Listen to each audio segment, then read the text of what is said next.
Hi guys, இந்த வீடியோவில் வந்து UP warriors vs Gujarat giants WPL லீகோட 8வது மேட்ச்க்கான அனாலிசிஸ் இந்த வீடியோவில் நம்ம வந்து பார்க்கலாம். ஃபஸ்ட்டு யூபி வாரியர்ஸோட ப்ராபபிள் பிளேயிங் 11. போன மேட்ச் கிரண் நவ்கிரி அவங்கள ஓப்பன் பண்ண வச்சுருந்தாங்க.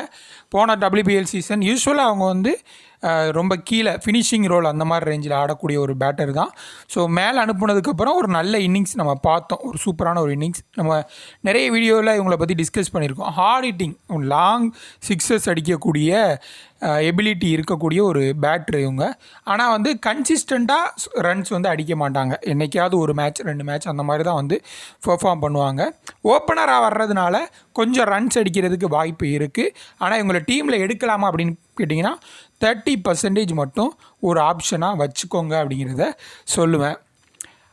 அது ரெண்டில் அலிசா ஹீலி ஓப்பன் பண்ணுறாங்க. ஸோ இவங்களை பொறுத்த வரைக்கும் வந்து இவங்களோட ரீசன்ட் ஃபார்ம் கொஞ்சம் சுமாராக இருந்திருக்கு அப்படிங்கிற மாதிரி பார்க்க வேண்டியது இருக்குது.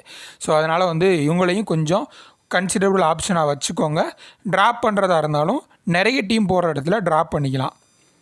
மிடில் ஆர்டர் பேட்டரில் ஒரு பெரிய ஃபெயிலியர் டாலியா மெக்ராத் தான். ஸோ இவங்க வந்து பெருசாக ரன்ஸ் அடிக்க முடியும் உங்களால். பட் ஆனால் இந்த ஐபிஎல் சீசனில், இந்த WPL சீசனில் பெருசாக அவங்களால வந்து பெர்ஃபார்ம் பண்ண முடியாமல் இருக்குது. பேட்டிங்லேயும் சரி பவுலிங்லேயும் சரி சுமாராக தான் பெர்ஃபார்ம் பண்ணிட்டுருக்காங்க. முக்கியமாக நம்ம பார்க்க வேண்டியது ஒரு சில விஷயங்கள் அப்படின்னு பார்த்தோன்னா, தீப்தி சர்மாவை போன மேட்ச் பேட்டிங்கில் மேலே அனுப்புனாங்க. ஸோ அதுக்கேற்ற மாதிரி அவங்கள்ட்ட இருந்து ரன்னும் வந்திருந்தது. போன மேட்சோட வீடியோவில் டிஸ்கஸ் பண்ணியிருந்தோம். தீப்தி சர்மா, சோஃபி எக்கிள்ஸ்டன் இவங்கெல்லாம் பெட்டராக பேட்டிங் ஆட முடியும் உங்களால். இவங்களை மேலே அனுப்புனாங்கன்னா இன்னும் கொஞ்சம் யூஸ்ஃபுல்லாக இருக்கும் அப்படின்னு சொல்லிட்டு அதுக்கேற்ற மாதிரி மேலே அனுப்பியிருந்தாங்க. ஸோ அந்த வகையில் இவங்கெல்லாம் இன்னும் எஃபெக்டிவாக இருக்கிறதுக்கு வாய்ப்பு இருக்குது. ஸ்வேதா செராவத் இவங்களுடைய ஃபேண்டசி வேல்யூ கொஞ்சம் கம்மியாகிறதுக்கு வாய்ப்பு இருக்குது. முதல் 2 மேட்ச் 2 டவுன் பொசிஷனில் 3 டவுன் பொசிஷனில் அந்த மாதிரி பேட்டிங் ஆடிட்டு இருந்தாங்க.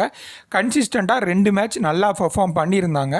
பட் இவங்க வந்து ரொம்ப கீழே பேட்டிங் வர்றதுனால கொஞ்சம் நிதானமாக ஆடக்கூடிய ஒரு பேட்டராகவும் தெரிகிறாங்க. அப்படிங்கிறதுனால இவங்கள வந்து டீமில் எடுத்துகிட்டு போகிறது பெரிய லெவலில் ஒர்க் அவுட் ஆகாது.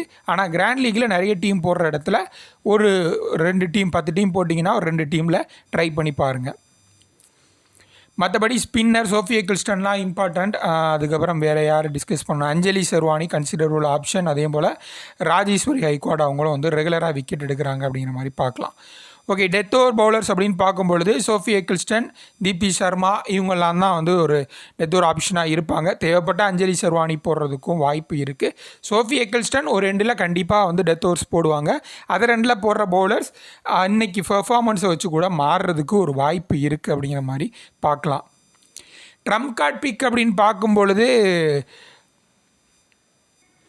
ஆப்ஷன்ஸ் வந்து பெருசாக இல்லை. ஸோ மேபி அஞ்சலி சர்வானி அவங்கள வேணால் ட்ரை பண்ணி பாருங்கள். ஏன்னா ஃபாஸ்ட் போலிங் ஆப்ஷன் அப்படிங்கிறது கொஞ்சம் லிமிட்டாக தான் இருக்குது. ஸோ அந்த வகையில் அஞ்சலி சர்வானி ஓரளவுக்கு வந்து பெர்ஃபார்ம் பண்ணுறதுக்கு ஒரு வாய்ப்பு இருக்குது. இவங்கள பொறுத்த வரைக்கும் பெரிய அளவில் 3 விக்கெட் 4 விக்கெட் 5 விக்கெட் அந்த மாதிரி ரேஞ்சில் எடுக்கக்கூடிய பவுலர் கிடையாது. அதிகப்படியாக ஒரு 2 விக்கெட் ரொம்ப நல்ல பெர்ஃபார்மன்ஸ் கொடுத்தா 3 விக்கெட் இவ்வளோ தான் வந்து எடுப்பாங்க அப்படிங்கிற பவுலர் தான். பட் யாரை ட்ராப் பண்ணிவிட்டு உங்களை எடுக்கிறோம் அப்படிங்கிறதும் ஒரு நல்ல மூவாக இருக்கும். ரொம்ப கம்மியான பேர் தான் செலக்ட் பண்ணியிருக்காங்க. உங்களுக்கு ஃபேண்டசி பாயிண்ட் ஆஃப் வியூ கணக்குப்படி பார்க்கும்பொழுது ஒரு 50 to 60 பாயிண்ட் எடுத்து கொடுக்கறதுக்கு நிறைய வாய்ப்பு இருக்குது இவங்களை பொறுத்த வரைக்கும். ஓகே, குஜராத்தோட ப்ராபபிள் பிளேயிங் 11 வந்து பார்த்துடலாம். பெத் மூனியும் ஹர்லின் டியோலும் போன மேட்ச் ஓப்பன் பண்ணியிருந்தாங்க. ரொம்ப ஸ்லோவான ஸ்டார்ட்டு. ஹர்லின் டியோல் கொஞ்சம் நிதானமாக ஆடக்கூடிய ஒரு பேட்ரு தான். இவங்க நிறைய ஓப்பனிங் ஆப்ஷன் யூஸ் பண்ணிட்டாங்க. 3 மேட்ச் ஆடியிருக்காங்க. முதல் மேட்ச் வேதா கிருஷ்ணமூர்த்தி ஓப்பன் பண்ண வச்சாங்க. 2வது மேட்ச் ஃபோய்ஃபீல்ட் எச்ஃபீல்டு அவங்க ஓப்பன் பண்ணாங்க. போன மேட்ச் ஹர்லின் டியோல் வந்து ஓப்பன் பண்ணியிருக்காங்க அப்படிங்கிற மாதிரி பார்க்கலாம். ஸோ இவங்களை பொறுத்த வரைக்கும் ஆப்ஷன் அப்படின்னு பார்க்கும்பொழுது ஹர்லின் டியோலும் சரி ஃபீஃபீல்ட் எச்ஃபீல்டும் சரி பேட்டிங்கில் ஓரளவுக்கு கான்ட்ரிபியூட் பண்ண முடியும். குறிப்பாக ஃபீஃபீல்ட் எச்ஃபீல்டு அவங்க கொஞ்சம் திணற மாதிரி இருக்குது. இதுக்கு இந்த WPL சீசனுக்கு வர்றதுக்கு முன்னாடி செம்ம ஒரு ஃபார்மில் இருந்தாங்க. கண்டினியூஸாக பெரிய ஸ்கோர் அடிச்சுட்டு இருக்கக்கூடிய ஓரளவுக்கு ஃபார்மில் இருந்தாங்க. ஸோ இவங்களால் அந்த 50 ரன் 60 ரன் 70 ரன் ஈவன் 100 கூட அடிக்கிறதுக்கு எபிலிட்டி இருக்கக்கூடிய ஒரு பேட்டர் தான். கொஞ்சம் இன்எக்ஸ்பீரியன்ஸ்டு, பட் வந்து அந்தளவுக்கு திறமை இருக்குது அப்படிங்கிறத நம்ம பார்க்குறோம். ஸோ இவங்க வந்து ஒரு நல்ல ஆப்ஷனாக நீங்கள் பார்க்கலாம். ஹர்லின் டியோலை பொறுத்த வரைக்கும் நிதானமாக ஆடக்கூடிய ஒரு பேட்டரு. போன சீசன் இந்த டீமோட பேட்டிங் பெருசாக பெர்ஃபார்ம் பண்ணலை. பெத் மூனி இனிஷியலாகவே இன்ஜுரி ஆனதுனால அவங்க விலக வேண்டியது இருந்தது. ஹர்லின் டியோல் மட்டும்தான் ஒரே ஒரு பேட்டர் கன்சிஸ்டண்ட்டாக இந்த டீமுக்காக ஸ்கோர் பண்ண ஒரு பேட்ரு. 50 ரன் 50+ ஸ்கோர் வந்து நிறைய முறை போன மேட்ச் வந்து அடிச்சிருந்தாங்க. ஸோ அந்த மாதிரி நிதானமாக ஆடக்கூடிய ஒரு பேட்ரு, நிறைய ஸ்கோர் பண்ணுறதுக்கு வாய்ப்புகள் அதிகமாக இருக்குது.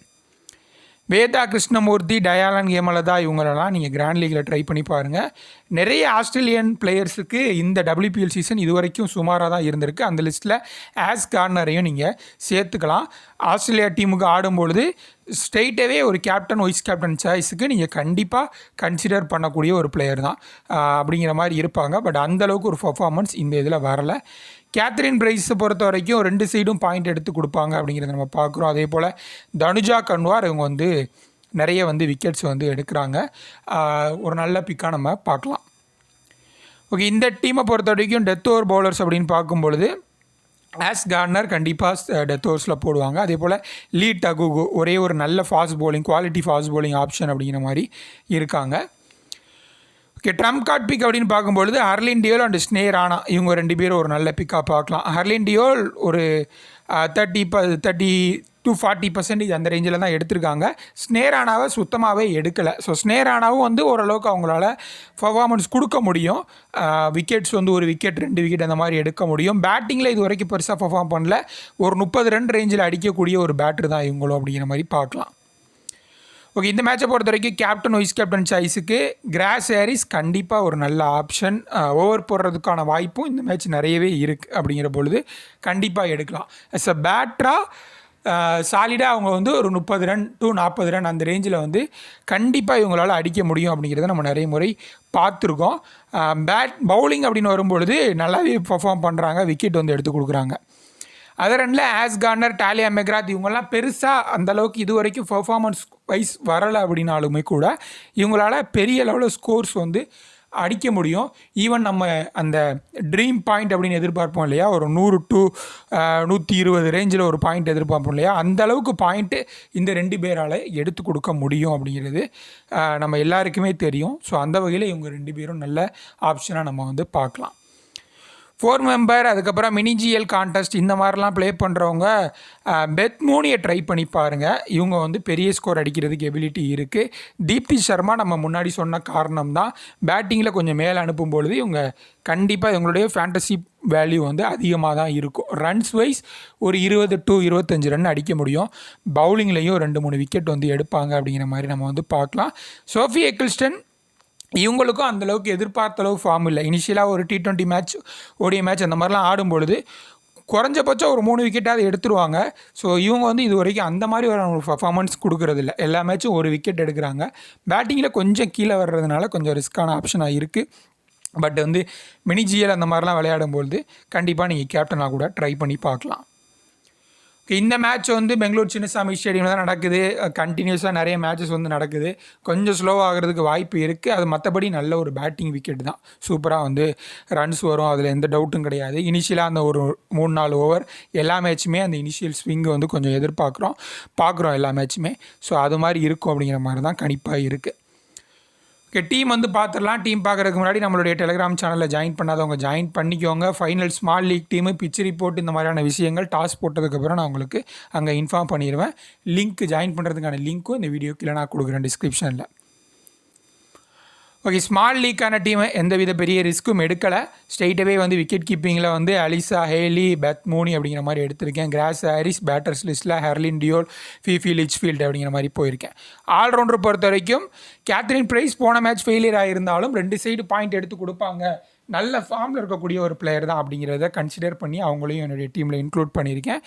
ஆஸ் கார்னர், தீப்தி சர்மா, அதுக்கப்புறம் வந்து டாலியா மெக்ராத் இவங்க எல்லாரையுமே டீமில் இன்க்ளூட் பண்ணியிருக்கேன். பவுலர்ஸ் பொறுத்த வரைக்கும் ஒரு ரெகுலர் விக்கெட் டேக்கிங் பவுலராக தெரிகிறாங்க தனுஜா கன்வார். ஸோ அதனால் அவங்கள நான் பிக் பண்ணியிருக்கேன். அதே போல் சோஃபி எக்கிள்ஸ்டனையும் டீமில் எடுத்துருக்கேன். இது ரொம்ப சேஃபான டீமு. ஹெட் டு ஹெட் கான்டெஸ்ட்டுக்கு நீங்கள் தாராளமாக இந்த டீமை ட்ரை பண்ணலாம். பெரிய லெவலில் ரிஸ்க் எதுவும் கிடையாது. இதில் ஹெர்லின் டியோல், ஃபிஃபி லிச்ஃபீல்டெல்லாம் பிலோ 45% கீழே தான் எடுத்திருக்காங்க அப்படின்னாலுமே ஒரு ரொம்ப சேஃபான பிக்காக தான் தெரிகிறாங்க ஹெட் டு ஹெட் கான்டெஸ்ட்டை பொறுத்த வரைக்கும். டாப் ஆர்டரில் ஆடக்கூடிய பேட்ரு ஒரு 20-25 ரன் அடித்தாங்கன்னா நமக்கு ரொம்ப யூஸ்ஃபுல்லான பாயிண்ட்ஸ் வந்து கிடைக்கும், அதில் டவுட் இல்லை.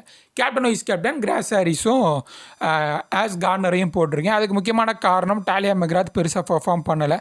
ஒருவேளை குஜராத் இந்த டீம் வந்து யூபி வாரியர்ஸ் ஃபஸ்ட்டு பவுலிங் பண்ணாங்கன்னா நீங்கள் வந்து தீப்தி சர்மாவையோ இல்லை வந்து ஒரு சோஃபி எக்கிள்ஸ்டனையோ நீங்கள் கேப்டனாக வைஸ் கேப்டனாக ட்ரை பண்ணி பார்க்கலாம். ஏன்னா அது ஸ்லாக் ஓவரில் போடும்பொழுது ஒரு விக்கெட் கிடைக்கிற இடத்துல 2 விக்கெட் 3 விக்கெட் அந்த மாதிரி கிடைக்கக்கூட வாய்ப்பு இருக்குது இந்த டெத் ஓவர்ஸில். ஸோ அதனால் வந்து நீங்கள் அவங்களோட கேப்டனாக வைஸ் கேப்டனாக ட்ரை பண்ணி பார்க்கலாம். இப்போ வந்து 4 மெம்பர் கான்டெஸ்ட்டு இந்த மினி ஜிஎல் அந்த மாதிரி போடுறவங்க இது கம்ப்ளீட்டாக ரிஸ்கியான டீம் தான். ஃபஸ்ட்டு கேப்டன் வைஸ் கேப்டன் வந்து பார்த்துடலாம். பெத் மூனியை கேப்டனாகவும் வைஸ் கேப்டனாக டாலியா மெக்ராத்தையும் ட்ரை பண்ணியிருக்கேன். ஸோ இந்த 2 பிளேயருமே இது வரைக்கும் பர்ஃபார்மன்ஸ் சுத்தமாகவே கொடுக்கல. ஆனால் வந்து அந்தளவுக்கு ஒரு பெரிய பர்ஃபார்மன்ஸ் கொடுக்கக்கூடிய திறமை கண்டிப்பாக இருக்குது. அதை நிறைய முறை பார்த்துருக்கோம். இந்த ரிஸ்க்கு ஒர்க் ஆகிறதுக்கும் வாய்ப்பு இருக்குது. அப்படிங்கிற பட்சத்தில் நான் வந்து இவங்க 2 பேரையும் வந்து என்னுடைய டீமில் வந்து எடுத்திருக்கேன். And captain vice captain option வந்து கொடுத்துருக்கேன். மற்றபடி பேட்டர் ஸ்லாட்லேயோ விக்கெட் கீப்பர் ஸ்லாட்லேயோ சேஞ்ச் எதுவும் பண்ணலை. பவுலிங்கில் வந்து ராஜேஸ்வரி ஹைக்வாட் அவங்கள மட்டும் ஆட் பண்ணியிருக்கேன் கேத்ரின் பிரைஸுக்கு பதிலாக. ஸோ இது மட்டும்தான் சேஞ்சு.